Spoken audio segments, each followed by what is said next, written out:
fairy godparents! Admit it! You have fairy godparents!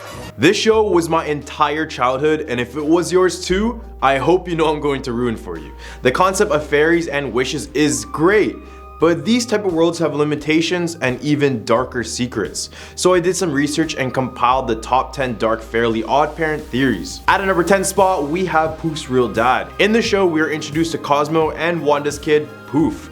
But is it really theirs? As we see from other related fairies, they typically share characteristics to those they are related to. For example, Wanda and Blonda share similar pink eyes, while Cosmo and his mom share similar shades of green. Except when we look at Poof, there is no resemblance to either Cosmo or Wanda. Instead, Poof shares similar characteristics to another fairy we know, Juandissimo. So for those who don't know, fairies are able to have babies by using magic.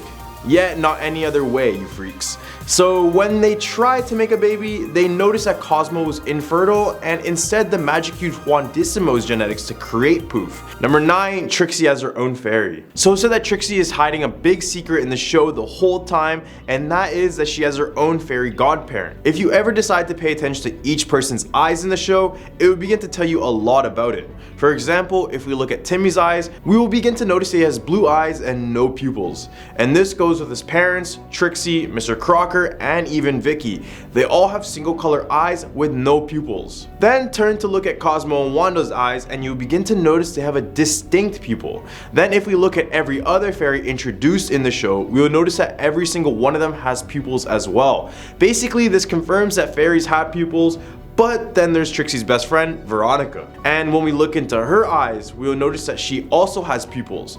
So basically, Veronica is Trixie's own fairy, but she chooses to disguise herself as a best friend, and it seems to work out. I mean, we all know that Timmy hides Cosmo and Wanda in various shapes and forms to fit in. So what makes you say that a best friend is not a good disguise? Number 8, all imagined by an abused boy. A very famous theory online is that the entire show is imagined inside of a little boy's head. Except in this case, the image is the product of a household of abuse and depression.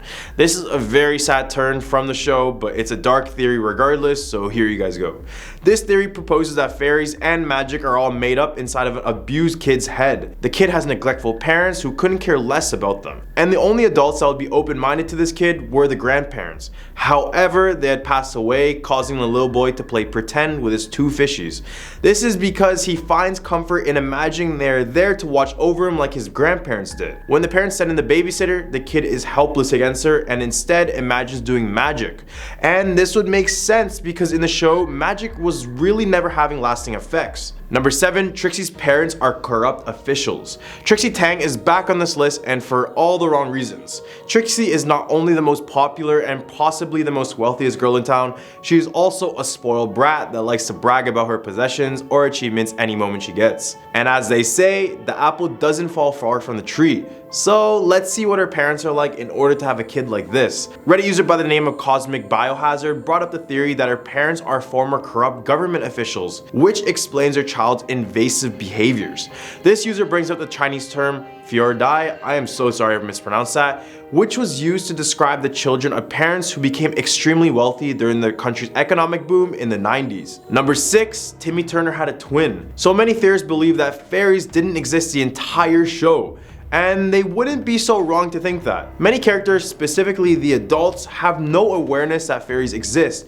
As well, it would explain why after every episode, everything goes back to normal and nothing ever changes permanently. Sometimes. Now let's say that fairies don't exist.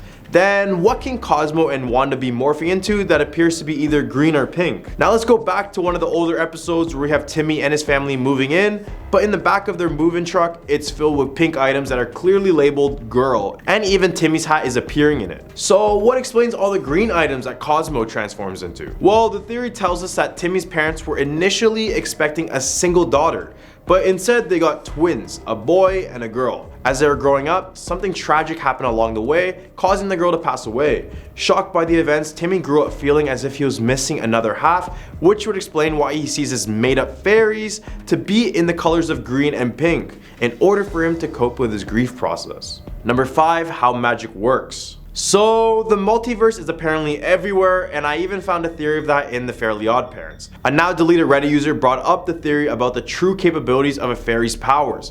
Not only can they grant wishes for their godchildren, but this user said that they have the ability to travel into infinite amount of universes in order to grant these wishes. I mean, we can't lie. Some of these wishes are completely absurd and are highly controversial, whether or not we wonder how it would affect the show as a whole.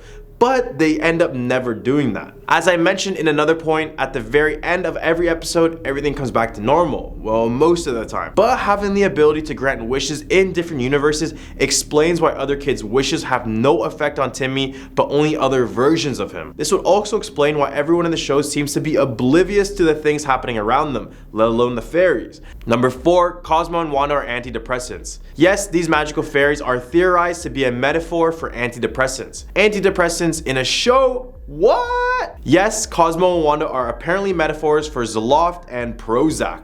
And for those who don't know, these are two very potent prescription medications that are used to treat depression, anxiety, and other related issues. And let's face it, Timmy doesn't have the best life by any means. And with all this being said, despite the fact that he is a kid, it wouldn't be far off to believe he relied on prescription drugs to help with his struggles, especially in the future.